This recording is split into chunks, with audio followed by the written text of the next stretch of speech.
नमस्कार मंडळी. लग्नानंतर होईलच प्रेम या मालिकेच्या पुढील भागामध्ये आपण पाहणार आहोत मानिनीला जेव्हा काव्या, नंदिनी आणि पारजीवा हे डिवोर्स घेतात हे समजल्यानंतर तेव्हा ती अतिशय दुःखी झालेली असते.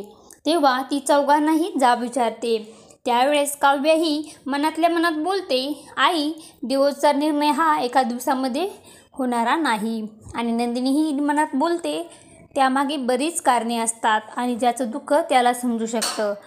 आणि जेव्हा जीवा विचारतो, आई, तुला हे डिवोर्सबद्दल कोणी सांगितलं, तेव्हा मानिनीही काहीच बोलत नाही. त्यानंतर आपण पाहतो मानिनी ही बाबांना बोलते, ही कशी काय मुलं 6 महिन्यामध्ये डिवोर्सचा निर्णय देखील घेऊन टाकला, याबद्दल आपल्याला काहीच बोलली नाहीत. त्यानंतर आपण पाहतो मानिनीची तब्येत खूपच खराब होते आणि ती नंदिनी आणि काव्याला आपल्या जवळ बोलवते आणि ती बोलते की तुम्ही मला माझ्या मुलीसारखे आहात. मला तुमच्या नवऱ्याचं काही माहीत नाही, परंतु तुम्ही तुमच्या या आईला सोडून कधीच जाऊ नका, अशी ती बोलत असते.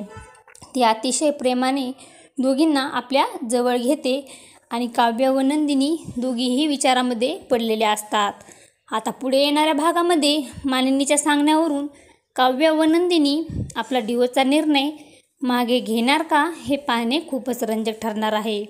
लग्नानंतर होईलच प्रेम या मालिकेचे सर्व अपडेट पाहण्यासाठी आपल्या चॅनलला लाईक करा, शेअर करा आणि सबस्क्राईब करायला विसरू नका. धन्यवाद.